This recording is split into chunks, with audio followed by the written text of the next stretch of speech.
नमस्कार कथामृत कार्यक्रम को मु डॉक्टर विबुध रंजन आपण मानक स्वागत करुच्चे।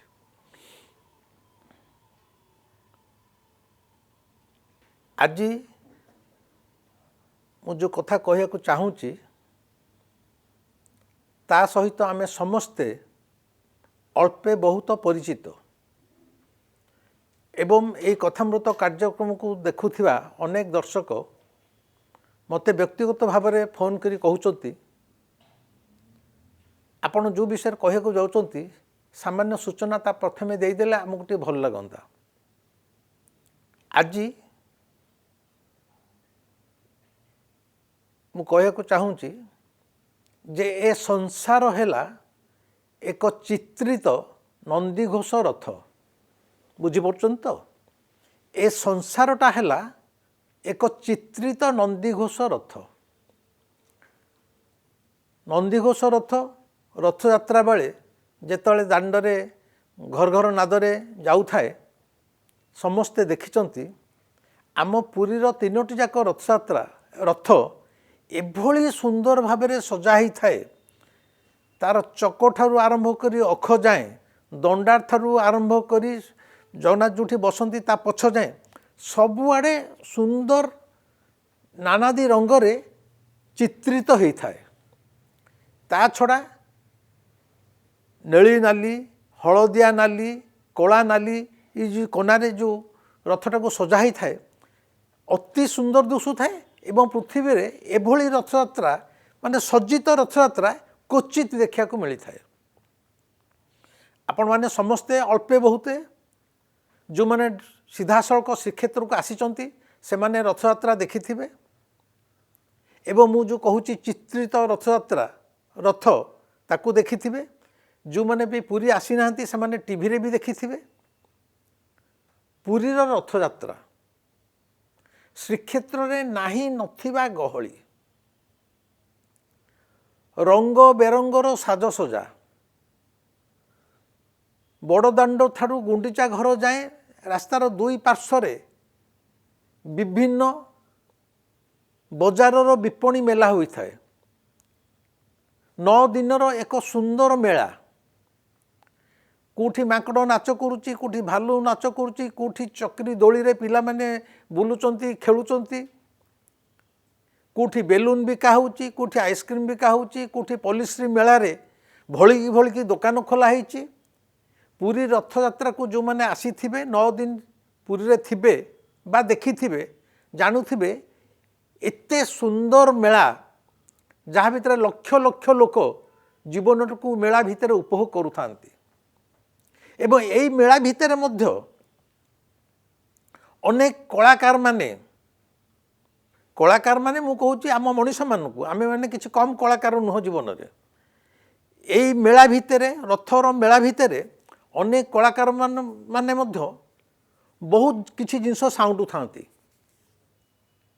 ए संसार मेला रे किए धन साउंटुची किए संपत्ति साउंटुची किए नाम जश प्रतिष्ठा भी साउंटिबारे लागिछि।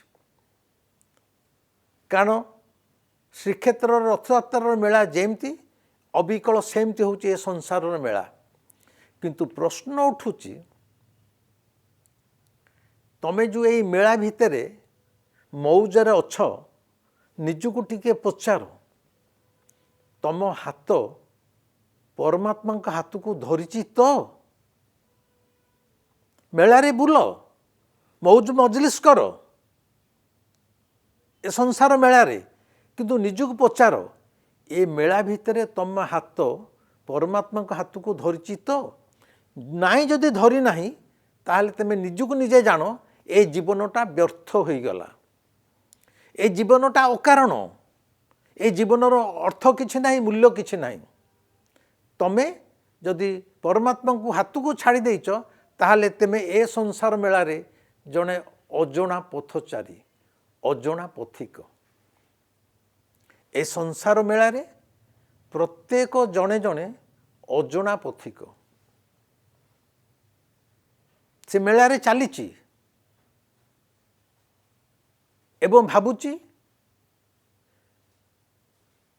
ये जो संसार मेला रे ସେ ଯାହାକୁ ନିଜର ଘର ବୋଲି ଭାବୁଛି, ପରିବାର ବୋଲି ଭାବୁଛି, ପ୍ରକୃତରେ ତାର ଘର ବୋଲି କିଛି ନାହିଁ। ସେ କେବଳ ଭାବୁଛି ଏ କୂଳରେ ତାର ଘର ଅଛି। ମଣିଷ ଭାବି ଦେଇଛି ଏପଟ କୂଳରେ ଯାହା ଜୀବନ ଅଛି, ଯେଉଁ ସାଧୁ ସନ୍ଥ ଦର୍ଶନ କହିଦେଇଛି ଆର କୂଳରେ ଆମର ଘର, ସେଗୁଡ଼ା ସବୁ ବକବାସ। ଯାହା ଅଛି ଏଇ ଜୀବନରେ, ଏଇପଟେ ଆମର ଜୀବନ ଅଛି, ଆର ପଟେ ଜୀବନ ବୋଲି କିଛି ନାହିଁ। କିନ୍ତୁ ପ୍ରକୃତରେ ମଣିଷ ଯେଉଁ ଭାବି ଦେଉଛି ଏ କୂଳରେ ତାର ଘର ଅଛି, ତାହା ମଧ୍ୟ ଏକ ଭ୍ରମ ଧାରଣା। ଯାହାକୁ ସେ ପରିବାର ବୋଲି କହୁଛି, ସଂସାର ବୋଲି କହୁଛି, ସେ କହୁଛି ଇଏ ମୋର ସ୍ତ୍ରୀ, ଇଏ ମୋର ପୁଅ, ସେମାନେ ମଧ୍ୟ ମେଳା ଭିତରେ ଦିନେ ନା ଦିନେ ହଜି ଯାଉଛନ୍ତି। ପ୍ରକୃତ ଏ କୂଳରେ ଆମର ଘର ବୋଲି କିଛି ନାହିଁ। ଜୀବନର ଏଇଟା ଦର୍ଶନର କଥା ନୁହଁ। ଯଦି ଏ କୂଳରେ ଯେଉଁଟାକୁ ଆମେ ଘର ବୋଲି କହୁଛେ, ଯଦି ପ୍ରକୃତରେ ସେଇଟା ଆମର ଘର ହେଇଥାନ୍ତା, ତାହେଲେ ମଲା ବେଳକୁ ମଧ୍ୟ ସେ ଘରଟା ଆମ ସହିତ ଯାଉଥାନ୍ତା। ସେ ଘର ତଳେ ଚକ ଲାଗି ଯାଇଥାନ୍ତା, ସେଗୁଡ଼ା ବି ଗଡ଼ି ଗଡ଼ି ଗଡ଼ି ଗଡ଼ି ଶ୍ମଶାନ ଯାଇ ଯାଉଥାନ୍ତା, ଆମ ସହିତ ସେ ଯାଉଥାନ୍ତା। ଆମ ସହିତ କିଛି ଯାଉନି। ସମସ୍ତେ ଏଇପଟେ ରହିଯାଉଛନ୍ତି। ଜୀବନର ଏଇ ହଳାହଳ ନଗ୍ନ ସତ୍ୟକୁ ମୁଁ ବ୍ୟକ୍ତିଗତ ଭାବରେ ଯେତେବେଳେ ଆଖି ମୁଜି ଚୁପଚାପ ବସି ଜୀବନଟାକୁ ପର୍ଯ୍ୟାଲୋଚନା କରେ, ମୁଁ ଏଇ ନିଷ୍କର୍ଷରେ ପହଞ୍ଚିଥିଲି। ଏବଂ ସ୍ୱାଭାବିକ ଭାବରେ ତୁମର ଚିନ୍ତନ ଯେତେବେଳେ ଗଭୀର ହୋଇଯିବ, ସ୍ୱତଃସ୍ଫୂର୍ତ୍ତ ଭାବରେ ତୁମ ଭିତରୁ କିଛି ଶବ୍ଦ ଝରି ଆସେ। ମୋ ନିଜସ୍ୱ ଗୋଟିଏ ପଦ ଖାଲି କହୁଛି, ମୁଁ ଜୀବନର ଏଇ ସତ୍ୟକୁ ଅନୁଭବ କରି କିଛିଟା ଲେଖିଥିଲି। ତାର ଗୋଟିଏ ପଦ, ବନ୍ଧୁ ଏକୁଳେ ବାନ୍ଧନା ନା। ମାନେ ଏ ସଂସାରର ନଈରେ ଆମେ ଯେଉଁ ଯାତ୍ରା କରୁଛେ, ନାଉରିଏଟିଏ ଡଙ୍ଗା ଚଲଉଛି, ଗାଁ ଆସିଗଲା ବୋଲି ସେ ଯେତେବେଳେ କୂଳକୁ ନେଉଛି, ସେତେବେଳେ ମୋ ଭିତରର ବିବୁଧ ରଞ୍ଜନ କହୁଛି, ବନ୍ଧୁ ମାନେ ନାଉରିଆକୁ କହୁଛି, ବନ୍ଧୁ ଏକୁଳେ ବାନ୍ଧନା ନା। ଏକୂଳରେ ନାହିଁ ଘର ଦ୍ୱାର ମୋର, ଆର କୂଳେ ମୋର ଗାଁ। ବନ୍ଧୁ ଏକୂଳେ ବାନ୍ଧନା ନା। ମାନେ କବି କହୁଛି ଏ କୂଳରେ ମୋର କିଛି ଘର ନାହିଁ, ତୁ ନାଁଟାକୁ ଏଠିକି ଆଣେ ନା। ଆର କୂଳେ ମୋର ଗାଁ। ଆର କୂଳେ ମୋର ଗାଁ ମାନେ ଯେଉଁଠିକି ଆମେ ଚାଲିଗଲେ ରହିଯାଉ। ଏ କୂଳରେ ଆମେ ଯେଉଁ ଘର ବାହାର କରିଛେ, ଏଗୁଡ଼ା ସବୁ ଅସ୍ଥାୟୀ, କ୍ଷଣିକ। ଆଉ ଯେତେବେଳେ ଏ କୂଳରେ କିଛି ଘର ନାହିଁ, ସେଠି ଆମେ ସଂସାର ବସିବୁ କେମିତି? ତେଣୁ ଏ ସଂସାରର ମେଳା ମଧ୍ୟ କ୍ଷଣସ୍ଥାୟୀ। ଆଜି ଅଛି, କାଲିକି ନଥିବ। ରଥଯାତ୍ରା 9 ଦିନ ପାଇଁ ଠାକୁର ଆସନ୍ତି, ମେଳାରେ ଆମେ ବୁଡ଼ି ରହୁ। 9 ଦିନ ପରେ ଗୁଣ୍ଡିଚା ଘର ପାଖ ସବୁ ଫାଙ୍କା, ସବୁଆଡ଼େ ଶୂନ୍ୟ ଶୂନ୍ୟ ମହାଶୂନ୍ୟ। ଆଉ ସେ ବିପଣୀ ନଥାଏ, ପଲିଶ୍ରୀ ମେଳା ନଥାଏ, ଭାଲୁ ନାଚ କରୁନଥାଏ କି ମାଙ୍କଡ଼ ନାଚ କରୁନଥାଏ, କିମ୍ବା ଏ ଲକ୍ଷ ଲକ୍ଷ ଲୋକଙ୍କର ଗହଳି ନଥାଏ। ସେମାନେ ପୁଣି ଚାଲିଯାଆନ୍ତି ତାହେଲେ କୁଆଡ଼େ? ତାହେଲେ କ'ଣ ଆମେ ଏଇ ମେଳାଟିକୁ, ଏଇ ସଂସାର ମେଳାଟିକୁ ସତ୍ୟ ବୋଲି କହିବା? ମଣିଷ ସବୁବେଳେ ଗୋଟେ ଗଭୀର ନିଦ୍ରାରେ ଶୋଇଛି। ଆମର ଏଇ ଜିଇବା, କଥା କହିବା, ଚାଲିବା, ବା ମୁଁ ଏନେ ବସି କହୁଛି, ଏଇଟା ମଧ୍ୟ ଗୋଟେ ଜାଗ୍ରତ ଅବସ୍ଥା ନୁହେଁ। ସାଧାରଣ ମଣିଷ ସମସ୍ତେ ଗଭୀର ନିଦ୍ରାରେ ଶୋଇଛନ୍ତି। ଶୋଇକି ପ୍ରତିଟି ମଣିଷ କେବଳ ସ୍ୱପ୍ନ ଦେଖୁଛି। ପ୍ରତିଟି ମଣିଷ ଏଠି କେବଳ ସ୍ୱପ୍ନ ଦେଖୁଛି। ସ୍ୱପ୍ନରେ ଏ ଜୀବନ ଚାଲିଛି।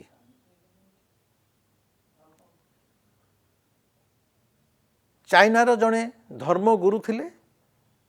ମୁଁ ଗୋଟେ ଛୋଟିଆ କାହାଣୀ କହୁଛି ବୁଝିପାରିବେ। ଚାଇନାର ଜଣେ ଧର୍ମଗୁରୁ ଥିଲେ, ତାଙ୍କ ନାଁ ହେଲା ଚ୍ୱାଙ୍ଗସୁ। ଚ୍ୱାଙ୍ଗସୁ ଦିନେ ରାତିରେ ଶୋଇଛନ୍ତି, ଗୋଟେ ସ୍ୱପ୍ନ ଦେଖିଲେ। ସକାଳକୁ ନିଦ ଭାଙ୍ଗି ଯାଇଛି। ଚ୍ୱାଙ୍ଗସୁ ବଡ଼ ଉଦାସ ମନରେ ବସିଛନ୍ତି। ତାଙ୍କର ଶିଷ୍ୟମାନେ ଗୁରୁଙ୍କୁ ଦେଖା କରିବାକୁ ଆସିଲେ। କହିଲେ, ଗୁରୁଜୀ ଆପଣ କାହିଁ ଏତେ ଉଦାସ ମନରେ ବସୁଛନ୍ତି, କ'ଣ ହେଲା? ଚ୍ୱାଙ୍ଗସୁ କହୁଛନ୍ତି, ମୁଁ କାଲି ରାତିରେ ଗୋଟେ ସ୍ୱପ୍ନ ଦେଖିଲି। ସ୍ୱପ୍ନ ଦେଖିଲି ମୁଁ ଗୋଟେ ପ୍ରଜାପତି ହେଇଯାଇଛି। ପ୍ରଜାପତି ହେଇକି ଉଡ଼ି ବୁଲୁଛି। ଶିଷ୍ୟମାନେ କହିଲେ, ଏଥିରେ ଉଦାସ ହେବାର କ'ଣ ଅଛି? ସ୍ୱପ୍ନ ଦେଖିଲେ ପ୍ରଜାପତି ହେଇଛନ୍ତି, ଆମେ ତ କେତେ ସ୍ୱପ୍ନ ଦେଖୁଛୁ, ଏଥିରେ ଉଦାସ ହେବାର କ'ଣ ଅଛି? ଚ୍ୱାଙ୍ଗସୁ କହିଲେ, ମୁଁ ସ୍ୱପ୍ନ ପାଇଁ ଉଦାସ ହେଇନି, ମୁଁ ଉଦାସ ହେଇଯାଇଛି ଯେଉଁ ପ୍ରଜାପତି ହେଇଯାଇଛି। ବର୍ତ୍ତମାନ ମୁଁ ମୋ ନିଜକୁ ପ୍ରଶ୍ନ କରୁଛି ଏବଂ ନିଜେ ଏତେ ଦ୍ୱନ୍ଦ୍ୱରେ ପଡ଼ିଯାଇଛି ଯେ ମୁଁ ପ୍ରକୃତରେ କିଏ? ମୁଁ ଚ୍ୱାଙ୍ଗସୁ ରକ୍ତ ମାଂସ ଶରୀରର ଗୋଟେ ମଣିଷ ନା ଗୋଟେ ପ୍ରଜାପତି? ଶିଶୁମାନେ ବୁଝିପାରିଲେନି। ଶିଶୁ କହିଲେ, ଗୁରୁଦେବ କ'ଣ କହୁଛନ୍ତି ଏମିତି? ନା ମୁଁ ଯେତେବେଳେ ସ୍ୱପ୍ନ ଦେଖିଲି ମୁଁ ଗୋଟେ ପ୍ରଜାପତି ହେଇଯାଇଛି ବୋଲି, ସ୍ୱପ୍ନରେ ମୁଁ ନିଜକୁ ଭୁଲି ଯାଇଥିଲି। ଆମେମାନେ ଯେତେବେଳେ ସ୍ୱପ୍ନ ଦେଖୁ, ଧରାଯାଉ ଆମେ ରାତିରେ ସ୍ୱପ୍ନ ଦେଖୁଛେ ଦିଲ୍ଲୀରେ ବୁଲୁଛେ, ଦିଲ୍ଲୀରେ ଆନନ୍ଦରେ ନିଜର ସ୍ତ୍ରୀ କି ହେଉ କି ପ୍ରେମିକାକୁ ଧରି ଆମେ ଆନନ୍ଦରେ ଦିଲ୍ଲୀରେ ବୁଲୁଛେ, ସେଟା ସ୍ୱପ୍ନ। ସ୍ୱପ୍ନରେ ଆମେ ସେଇ ସମୟରେ ଭୁଲି ଯାଉଛେ ଆମେ କିଏ, ପୁରୁଷ ନା ନାରୀ, ମୋ ଘର କେଉଁଠି, ମୁଁ କେଉଁଠି ଶୋଇଛି, ମୋର ଚାକିରି କ'ଣ ଥିଲା, ମୋର ଋଣ କେତେ ଥିଲା ସୁଝିବାକୁ, ମୋ ପୁଅର ସ୍କୁଲ ଫି ଦିଆହେବ। ମାନେ ଜୀବନର ସକଳ ସ୍ମୃତି ସ୍ୱପ୍ନ ଭିତରେ ଲୋପ ପାଇଯାଏ। ସ୍ୱପ୍ନ ଯାହା ଦେଖିଥାଉ ଆମେ ତାରି ଭିତରେ ମସଗୁଲ ହେଇଯାଉ ଯେ ମୁଁ ଦିଲ୍ଲୀରେ ଅଛି, ମୋ ପାଖରେ ମୋ ସ୍ତ୍ରୀ ଅଛି କି ମୋ ପ୍ରେମିକା ଅଛି, ମୁଁ ବୁଲୁଛି, ଲାଲକିଲ୍ଲା ଦେଖୁଛି। ତେଣୁ ସ୍ୱପ୍ନଟା ସେତେବେଳେ ସତ ବୋଲି ଜଣାପଡ଼େ। ଟିକେ ବୁଝିବାକୁ ଚେଷ୍ଟା କରୁଥାନ୍ତୁ। ତେଣୁ ଚ୍ୱାଙ୍ଗସୁ କହୁଛନ୍ତି, ଚାଇନାର ସେ ଧର୍ମଗୁରୁ, ଯେ ମୁଁ ଉଦାସ ସ୍ୱପ୍ନ ପାଇଁ ନୁହଁ, ମୁଁ ଉଦାସ ହେଇଯାଇଛି ଯେ ମୁଁ ଦେଖିଲି ଗୋଟେ ମୁଁ ପ୍ରଜାପତି ହେଇଯାଇଛି। ଆଉ ଯେତେବେଳେ ପ୍ରଜାପତି ହେଇଛି ବୋଲି ଦେଖିଲି, ସେତେବେଳେ ମୁଁ ଜାଣିଲି ମୁଁ ଗୋଟେ ପ୍ରଜାପତି।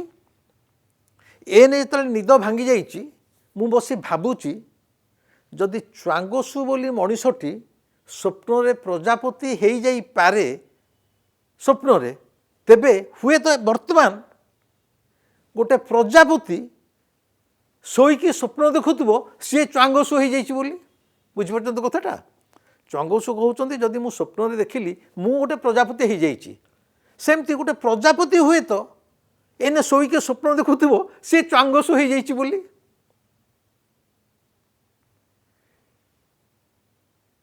ମୁଁ ଯେତେବେଳେ ସ୍ୱପ୍ନ ଦେଖୁଥିଲି ପ୍ରଜାପତି ଚେଇଁଥିଲା, କାରଣ ମୁଁ ପ୍ରଜାପତି ହେଇଯାଇଛି। ମୁଁ ଯେତେବେଳେ ଚେଇଁଛି ପ୍ରଜାପତି ସେତେବେଳେ ଶୋଇଥିବ, କାରଣ ମୁଁ ଶୋଇଥିଲା ବେଳେ ସ୍ୱପ୍ନ ଦେଖିଲି ପ୍ରଜାପତି। ସେମିତି ପ୍ରଜାପତି ଯେତେବେଳେ ଶୋଇଥିବ ସେ ସ୍ୱପ୍ନ ଦେଖୁଥିବ ସେ ଚ୍ୱାଙ୍ଗସୁ ହେଇଯାଇଛି ବୋଲି। ମୁଁ ଏନେ ଦ୍ୱନ୍ଦ୍ୱରେ ପଡ଼ିଛି, ମୁଁ ଯେଉଁ ତମମାନଙ୍କ ଆଗରେ ବସିଛି ମୁଁ ପ୍ରଜାପତି ନା ଚ୍ୱାଙ୍ଗସୁ? ମୁଁ ଦ୍ୱନ୍ଦ୍ୱରେ ପଡ଼ିଛି। କାହିଁକି ନା ପ୍ରଜାପତି ଯଦି ଏନେ ଶୋଇଥିବ ସେ ସ୍ୱପ୍ନ ଦେଖୁଥିବ ଚ୍ୱାଙ୍ଗସୁକୁ, ଯେ ସେ ପ୍ରଜାପତି ନୁହଁ, ସେ ଗୋଟେ ଚ୍ୱାଙ୍ଗସୁ ହେଇଯାଇଛି। ତେଣୁ ମୁଁ ଯେଉଁ ଏନେ ତମ ଆଗରେ ବସିଛି ପ୍ରକୃତରେ ମୁଁ ପ୍ରଜାପତି ନା ଚ୍ୱାଙ୍ଗସୁ? ଚ୍ୱାଙ୍ଗସୁ କହିଲେ ତାଙ୍କ ଶିଷ୍ୟମାନଙ୍କୁ, ତମେ ଆରି ଉପରେ ଗଭୀର ଭାବରେ ନିରୀକ୍ଷଣ କର, ଧ୍ୟାନସ୍ଥ ହୁଅ। केउटा स्वप्न केउटा सत्य च्वांगसु प्रजापति हो जिबा सत्य ना प्रजापति च्वांगसु को स्वप्न देखि च्वांगसु हो जिबा सत्य कोटा सत्य एवं कोटा स्वप्न एमिति देखिले मनीष दिन बेला खोला आखिरे स्वप्न देखे राति रे मुदा आखिरे भी स्वप्न देखे तार्थ मनीष प्रति मुहूर्त रे केवल स्वप्न भितर ही जीची दिन बेला खोला आखिरे स्वप्न देखे माने ये जो दिन बेला मु खोला आखिरे अच्छी खोला आखिरे भी मु स्वप्न देखुची मु एटा घर करी से जगहटा किनिदेवी खोर्धार से जगहटा किनिदेवी मो ना पट्टाटा बाहरिनी तापर से गाड़ीटा आ गोटे कार किनिबी से पुअर अमुकटा करी स्त्री पाई अमुक हम अमुक बाहाघर को जीवी घर तोलिबी कोठा करी गाड़ी Kinibi fridge Kinibi AC Kinibi अमुक बही लिखिबी सम्मुख फेरे कथामृतर जाई मु कथा कहबी एगुड़ा सब दिन बेलार खोला आखिर स्वप्न एतिकरे मध्य स्वप्न शेष होनी मनीष जिते राति शोई पड़ुची शोई पड़ा पर आखि मुजिदेला राति स्वप्न चली सेटा हूँ मुदा आखिर स्वप्न सी स्वप्न रे तार दैनंदिन जीवन जीवनचर्या भितर सी जहाँ पाऊनी तार मन जहाँ चाहूँची से गुड़ाक प्राप्ति हैनी से अवचेतन मन रे जहाँ रही जाई थाए राति रे स्वप्न से सब जिनस देखे जदि से धर भावुची मु गोटे कार किनिबी किंतु कार किनिबार तार सामर्थ्य आसीनी किंतु सबुले मुंड भितर अच्छी मु केतला गोटे टंका गले कार किनिबी राति रे स्वप्न रे से अधिकांश समय देखिबो से कार बसिकी कुआडे बुलुची कारण अवचेतन मन भितर तार कारटा रही जाइछि तार परिपूर्णता आसीनी तेणु से स्वप्न कार को ही देखिबो किंबा तमें जदि कौन से एक तरुणी की देखीच प्रति तुम दुर्बलता आसी जाइए जे ये झीटी को बाहर टे भल ही था मत सीधा सड़क उदाहरण दूसरी आपण मैंने बुझीपर रातिर स्वप्न रे तुम केवल सुंदरी तरुणी मानक ही स्वप्न देख स्वप्नटा आउ कि नुह आम मानकर स्वप्न आउ कि नुह आम मानकर स्वप्न है जहाँ आमे पाऊनु कि पाइबार आशा रखुचु से गुड़ाक स्वप्न तेणु च्वांगुसु कहते तुम दिन रे स्वप्न देखुच राति भी स्वप्न देखुच तेणु ए जीवनटा केवल स्वप्न ही स्वप्न केवल स्वप्न ही स्वप्न किंतु ए स्वप्न भितरे तुमको तमें जदि टिके चंगुस शिशु को तुम स्थिर होकर आखि मुझी बस युड़ाक तुम मन भितर पर्यालोचना कर प्रकृत में ए संसार मेलाटा कौन जदि संसार ए मेलाटा को तुम से चित्रित नंदीघोष रथ भली देखि पारिल जे प्रकृत में ए संसारटा हूँ गोटे चित्रित नंदीघोष रथ रथयात्रा हूँ 9 दिन पर ठाकुर गुंडीचा होरु श्रीमंदिर पाख बाहुड़ी आसुचंती पुरी लोक माने तो समस्ते देखुथिबे जानुथिबे पुरी बाहर लोक माने मध्य टीवी रे देखुचंती किछि दिन रथ 3टाक आसिकी सिंहद्वार छिड़ा होउची तापरे धीरे धीरे से कोना काढ़ी दि जाउची रथ को भांगी दि जाउची किछि समय पर किछि दिन पर देखा जाउची रथ बोले किछि नाही तार प्रतिटी अंश काढ़ी दिया गला कोना खोली दिया गला ରଥଯାତ୍ରାର ସମସ୍ତ ରଙ୍ଗ ରୋଷଣୀ ଫିକା ପଡ଼ିଯାଉଛି। ସେ ରଙ୍ଗ ଆଉ ରହୁନି। 9 ଦିନ ପରେ ସେ ରଙ୍ଗ ଫିକା ପଡ଼ିଯାଉଛି। ଅବିକଳ ସେମିତି ହେଲା ଏ ସଂସାରର ମେଳା, ଏ ସଂସାରର ଯାତ୍ରା। ଏଇଟାକୁ ଟିକିଏ ଆଖି ବୁଜି ବସି ଭାବନ୍ତୁ। ଏଇ ଜୀବନ ମଧ୍ୟ ଫିକା ପଡ଼ିଯାଉଛି। ଯୌବନରେ ମାନେ ମୁଁ ଯେତେବେଳେ କଲେଜ ପଢ଼ୁଥିଲି ମୋ ମୁଣ୍ଡରେ କଳା ବାଳ ଗବ ଗବ ହେଇକି ଥିଲା। ସେତେବେଳେ ଆମର ଷ୍ଟାଇଲ୍ ଥିଲା ବଡ଼ ଲମ୍ବା ଲମ୍ବା କଲି, କାନ ତଳ ଯାଏଁ ବାଳ, ତାକୁ କୁହନ୍ତି ହିପି ବାଳ। ମୋ ନିଜର ଥିଲା। ମୁଁ ଏବେ ଯେତେବେଳେ ନିଜେ ଦର୍ପଣ ଆଗରେ ଛିଡ଼ା ହେଉଛି ଭାବୁଛି ସେମାନେ ସବୁ କୁଆଡ଼େ ଗଲେ? ବାଳ ଆଉ କଳା ନାହିଁ, ଧଳା ପଡ଼ିଯାଇଛି। ମୁଣ୍ଡରେ ମଧ୍ୟ ଆଉ ବାଳ ନାହାନ୍ତି। ଏଇଟା ମୁଁ ଗୋଟେ ଛୋଟ ଉଦାହରଣ ଦେଉଛି। ସେମିତି ଏଠି ପ୍ରତି ମୁହୂର୍ତ୍ତରେ ଜୀବନ ଧୀରେ ଧୀରେ ଫିକା ପଡ଼ିବାରେ ଲାଗିଛି।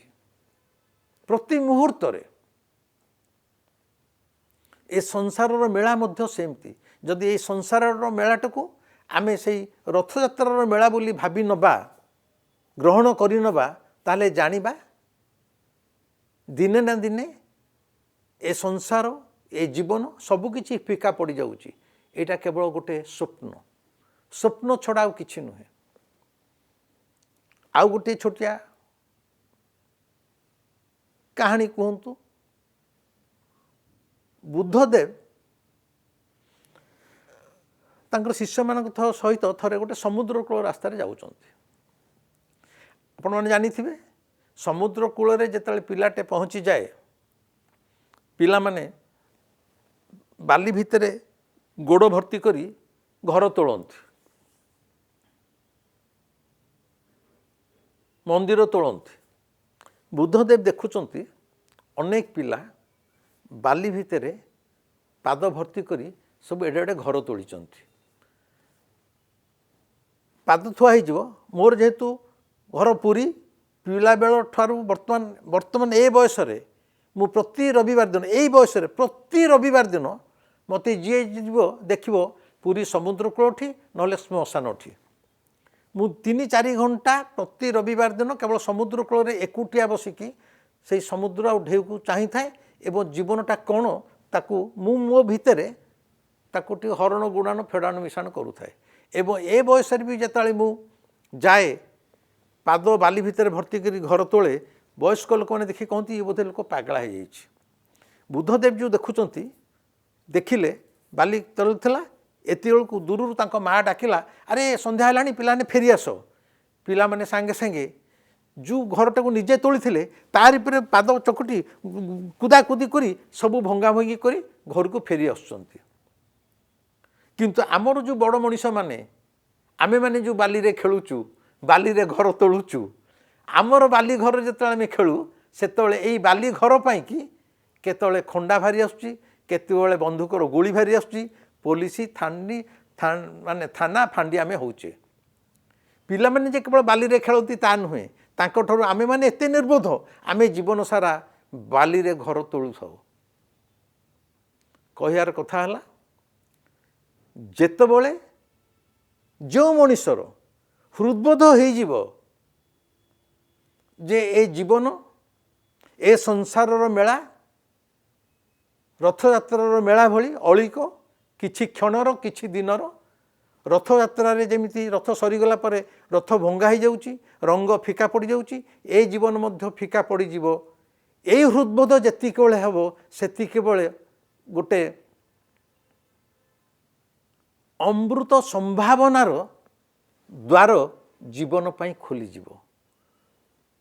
ମୋର ପ୍ରଭୁ ଜଗନ୍ନାଥଙ୍କ ପାଖେ ପ୍ରାର୍ଥନା, ଆପଣମାନଙ୍କ ଜୀବନରେ ସେହି ଅମୃତର ଦ୍ୱାର ସବୁଦିନ ପାଇଁ ଖୋଲିଯାଉ। ଆଜି ପାଇଁ ରହିଲି, ନମସ୍କାର।